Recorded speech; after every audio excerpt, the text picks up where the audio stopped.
What up, homies? We're going on another adventure, but this time we're staying in town. I'm doing something a bit different today. I always say that. Maybe the whole point of this is that I'm always doing something different, isn't it? Well, if you've been following me for a while, you know I'm a grad student. I'm a PhD student at San Diego State, and this year's cohort comes in about a month. I put together a list with a bunch of other grad students of places we like, places we like to hang out at, things we like to go do for fun, places we like to eat and all that. I'm gonna go pick up my friend Jessica, who happens to be a grad student that started last year, and we're gonna go around town, and I hope you guys enjoy it. Oh yeah, and don't forget, subscribe. You got this. Tip number 1, get an economic car.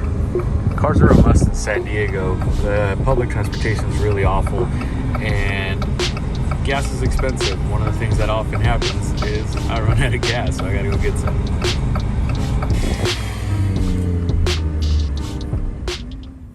So I think the best way of showing you around San Diego is by neighborhood. So first we're gonna go to Ocean Beach. You can see SeaWorld is right here, right before you go to Ocean Beach. If you do teach, if you're a grad student that TAs, you can get in for free. Look up the Teacher's Fun Pass.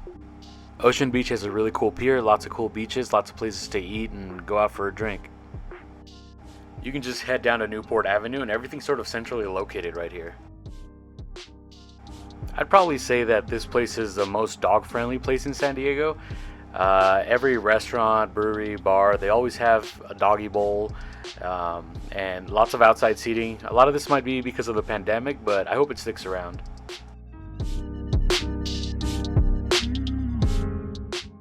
There is an Ocean Beach farmers market, but there's also little stands out here all the time. I'd Google to get the exact dates of when the farmers market's here. And of course, coming out here to Sunset Cliffs to either watch the sunset, have a picnic, just hang out for a day. And of course, you gotta hit up a taco shop. Let's go to Roberto's, or as the locals call it, Regretto's.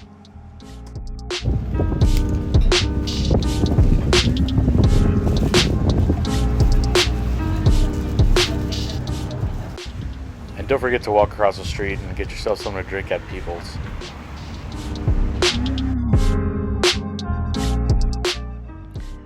If we hop back on the road and go just past the bay, you get to Pacific Beach. I personally don't hang out here that much, but a lot of people love this place. There's a huge nightlife, lots of bars, clubs, breweries, lots of places to eat. People love coming up here to surf as well.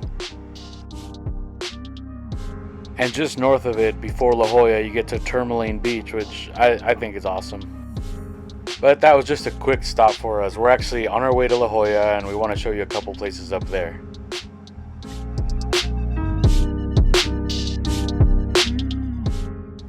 Alright, we are now in the land of abundance, trying to find one of my favorite coffee shops.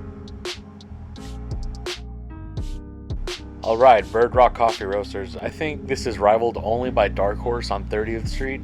These two places are my favorite for coffee in San Diego. I like to go to Bird Rock Outlook right here at the end of Bird Rock Street and just enjoy my coffee there. What'd you think of the coffee? It was so good. The actual town of La Jolla is probably one of the most expensive places in San Diego, so I don't really frequent that. What I do is I just go straight to the ocean. The coastline here has beaches and rocky shores, which is really cool. If you like snorkeling, surfing, swimming, all that stuff, this is a great place for it. Also, the kelp forest and seagrass beds have lots of biodiversity, so if you want to go check out some really cool fishes, including sharks, this is a really good place. We also have the children's pool here, this area in La Jolla where lots of seals and sea lions hang out at the beach, and you can come real close to them. And there wasn't any this day, but usually they hang out here.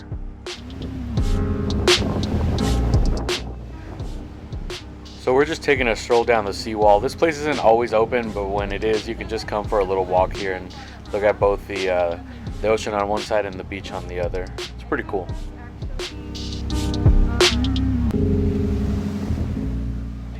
Alright, let's head on out of here. Wait, but first, you know, I'm not entirely sure what the legality is when it comes to selling abalone shells, but you absolutely do not take abalone from the ocean, okay? You hear me? Leave them alone. Alright, now down to the dopest neighborhood in San Diego. I absolutely love this place. This is Chicano Park that we're heading into. It's part of Barrio Logan. And now there's so much rich history here about this park specifically that I don't want to get into because that's a whole video of its own. I suggest you Google Chicano Park, or better yet, come by, shop locally. There's always something going on here. Sometimes it's lowrider cruising, they call it La Vuelta. Sometimes there's just these random night shops where you can walk around and shop from a lot of these little pop-ups. There's always food outside, which is really nice. All the street vendors are awesome. And honestly, I like coming out here just to even take a stroll every now and then through the cactus garden you see here, and just to appreciate the art and all the culture that's everywhere.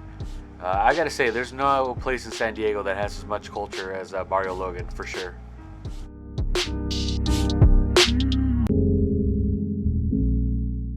Oh yeah, and while you're down here, make sure you go to Border X. They've got a pretty good selection of beers, but you gotta try the micheladas.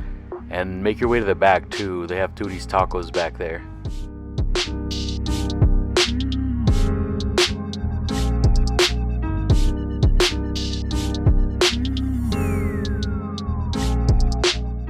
Alright, now that we stuffed our faces, let's go over the Blue Bridge to Coronado just to get a good look of downtown. You know, Coronado Beach proper is beautiful, but I prefer to find these little parking lots in between apartment buildings, and you just come out here and it's a beautiful view, and it's almost always kind of by itself. I don't know how the swimming is here, but if you just want to sit down and have a beach day, watch some boats go by, I think this is a spot for you. And I mean, if you really like these secluded beaches, I suggest going down to Imperial Beach. It's pretty much as south as you can go before you hit Mexico. And I think because of the distance to greater San Diego, it tends to be pretty secluded and not a lot of people hang out here. On Fridays you can find a farmer's market down here in this area, and the pier is actually the nicest, cleanest pier in all of San Diego. I would keep in mind though that even though the beach looks clean, it's often closed down for sewage spills from the Tijuana estuary, which is a great place for birds, but it's pretty polluted.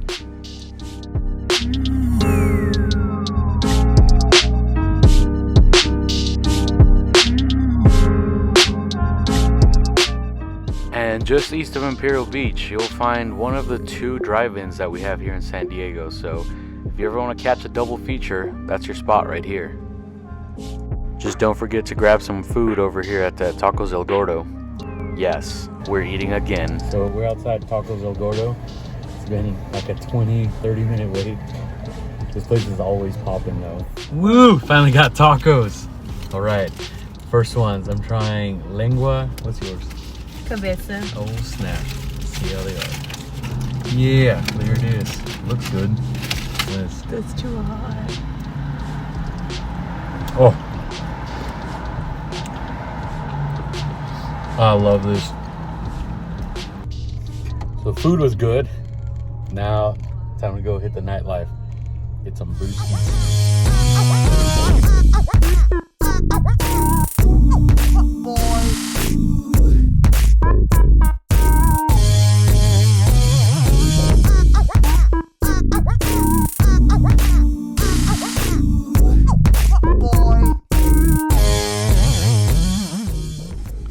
First stop, University Heights.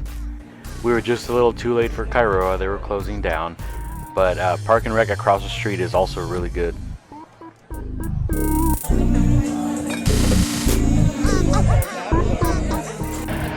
And not too far from here is Normal Heights, which has my favorite set of bars in all of San Diego, really.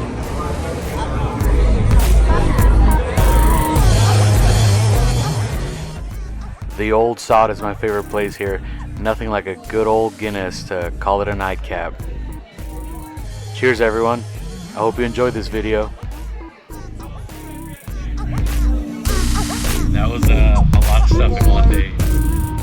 I just want to say thanks to my buddy Jessica for coming along with me to all these different spots to show you all what we got here in San Diego, and for trying meat after being a vegetarian for I don't know how long. Peace out. Ooh.